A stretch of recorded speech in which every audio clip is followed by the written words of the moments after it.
ശൈത്യകാലം മാറി വടക്കേ ഇന്ത്യയിൽ ഉഷ്ണതരംഗം കടന്നാക്രമിച്ചിരിക്കുകയാണ്. ഡൽഹിയിലെ രാഷ്ട്രീയ വൃത്തങ്ങളിൽ പതുങ്ങിയ ശബ്ദത്തിലാണെങ്കിലും ഇപ്പോഴൊരു ചൂടേറിയ ചർച്ച നടന്നു വരികയാണ്. ഈ വരുന്ന സെപ്റ്റംബറിൽ കേന്ദ്രത്തിൽ ഒരു ഭരണമാറ്റം ഉണ്ടാകുമോ? തുറന്നു സംസാരിക്കാൻ ആർക്കും താല്പര്യമില്ല. ഇത്തരം ചർച്ചകളിൽ പങ്കെടുത്താൽ തങ്ങളുടെ നിലനിൽപ്പിനെ തന്നെ ബാധിക്കുമോ എന്ന ആശങ്കയുണ്ട്. അതുകൊണ്ട് തന്നെ BJPക്കുള്ളിൽ ഒരു വലിയ വിഭാഗം നേതാക്കൾ ഒരേ സമയം ആശങ്കാകുലരും അക്ഷമരുമാണ്. പ്രധാനമന്ത്രി നരേന്ദ്രമോദി തന്നെ കൊണ്ടുവന്ന 75 വയസ്സ് രാഷ്ട്രീയക്കാർ ഭരണതലത്തിൽ നിന്ന് മാറണമെന്ന നിബന്ധന അദ്ദേഹം പാലിക്കുമോ? കേന്ദ്ര ആഭ്യന്തര വകുപ്പ് മന്ത്രി അമിത് ഷാ ഇതിനോടകം തന്നെ അത്തരം അഭ്യൂഹങ്ങൾ തള്ളിക്കളഞ്ഞിട്ടുണ്ടെങ്കിലും BJP ഉൾപ്പെടെയുള്ള രാഷ്ട്രീയ വൃത്തങ്ങൾ നരേന്ദ്രമോദിക്ക് 75 വയസ്സ് തികയുമ്പോൾ അദ്ദേഹം സ്ഥാനമൊഴിയുമോ എന്ന് ഉറ്റുനോക്കുകയാണ്. ഈ വർഷം സ്ഥാനമൊഴിയുമെന്ന് മോദി ഇതുവരെ സൂചനകളൊന്നും നൽകിയിട്ടുമില്ല. പക്ഷെ മോദി ഇന്ത്യയുടെ പ്രധാനമന്ത്രിയായി തുടരുന്നിടത്തോളം കാലം മോദിക്ക് ശേഷം ആര്, അല്ലെങ്കിൽ മോദിയുടെ പിൻഗാമിയാകാൻ ആർക്ക് കഴിയും എന്ന ചോദ്യം ഉയർന്നു തന്നെ നിൽക്കുന്ന സാഹചര്യത്തിലാണ് ചർച്ചകൾക്ക് ചൂടുപിടിക്കുന്നതും.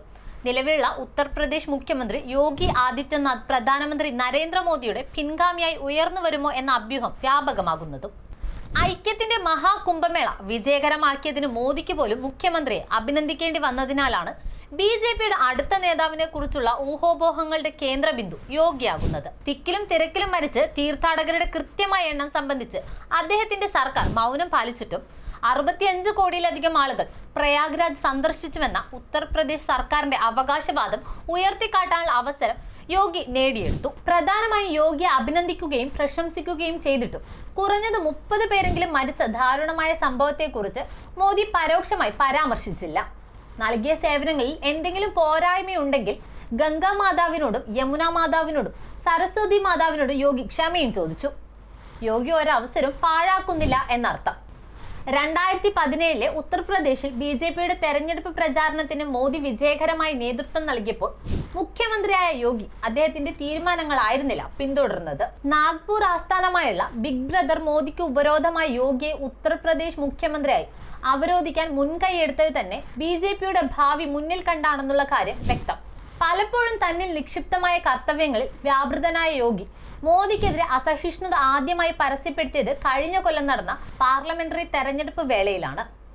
തന്റെ അഭിപ്രായം പോലും ആരായാതെ UPയിലെ സീറ്റുകളിൽ BJP സ്ഥാനാർത്ഥികളെ മോദി അമിത് ഷാ കൂട്ടുകെട്ട് നിയോഗിച്ചതിനു പിന്നാലെ ഒരു തുറന്ന യുദ്ധം തന്നെയാണ് BJPക്കുള്ളിൽ അന്നേരം ഉടലെടുത്തത്. ഇതുതന്നെയാണ് ഭരണകക്ഷിക്ക് UPയിൽ ആഘാതമുണ്ടാക്കിയതും. മോദി യോഗി ക്യാമ്പുകൾ തമ്മിലുള്ള ഭിന്നത ആവർത്തിച്ചുള്ള ഒരു കഥയാണ്. കൂടാതെ രാഷ്ട്രീയ വൃത്തങ്ങളിൽ ഇതൊരു പതിവായി പ്രത്യക്ഷപ്പെടുകയും ചെയ്യുന്നുണ്ട്. മോദിക്ക് ശേഷം പ്രധാനമന്ത്രിയാകാൻ ഡൽഹിയിലേക്ക് മാറാൻ ആഗ്രഹിക്കുന്നുണ്ടോ എന്ന ചോദ്യത്തിന് പലപ്പോഴും യോഗി ഒഴിഞ്ഞു മാറിയിട്ടുണ്ടെങ്കിലും BJP രാഷ്ട്രീയം കൈകാര്യം ചെയ്യുന്നവർ ഇതിന് വലിയ വില കൊടുത്തിട്ടില്ല. BJPക്കുള്ളിലുള്ള മിതവാദികൾക്ക് തന്നെ യോഗിയോട് താല്പര്യമില്ലാത്തതും മോദിയുടെ പിൻഗാമി ആരെന്ന ചോദ്യത്തിന് ഏറെ പ്രസക്തിയുണ്ട്. BJPയുടെ നേതൃത്വം ഏറ്റെടുക്കുന്നതിന് യോഗിക്ക് ഏറ്റവും വലിയ തടസ്സം തീവ്ര ഹിന്ദുത്വവാദികൾക്ക് പുറത്ത് പിന്തുണ ലഭിക്കാത്തതാണ്. യോഗി പ്രധാനമന്ത്രി പദത്തിലെത്തിയാൽ ദക്ഷിണേന്ത്യയിൽ തങ്ങളുടെ കാൽപ്പാട് ഉറപ്പിക്കാൻ ശ്രമിക്കുന്ന BJPക്ക് വലിയ തിരിച്ചടികൾ നേരിടേണ്ടി വരുമെന്ന സത്യം ഈ മിതവാദികളെ ആകുലപ്പെടുത്തുന്നുണ്ട്. അതുകൊണ്ട് തന്നെ വരും ദിനങ്ങൾ ഏറെ പ്രാധാന്യമുള്ളതാണ്. ഇതിനിടയിൽ അമിത് ഷാ തന്നെ തന്റെ തൊപ്പി റിങ്ങിലേക്ക് എറിയുമോ എന്നതും രാഷ്ട്രീയ നിരീക്ഷകർ സൂക്ഷ്മതയോടെയാണ് നിരീക്ഷിക്കുന്നത്. എന്നാൽ പ്രധാന ചോദ്യം മോദി സ്ഥാനമൊഴിയുമോ ഇല്ലയോ എന്ന് തന്നെയാണ്. കൂടുതൽ വാർത്തകൾക്കും വിശേഷങ്ങൾക്കും ഞങ്ങളുടെ channel like, share and subscribe ചെയ്യുക. സബ്സ്ക്രൈബ് ബട്ടണിലെ ബെല്ലൈക്കൺ ഇനേബിൾ ചെയ്യാനും മറക്കരുത്.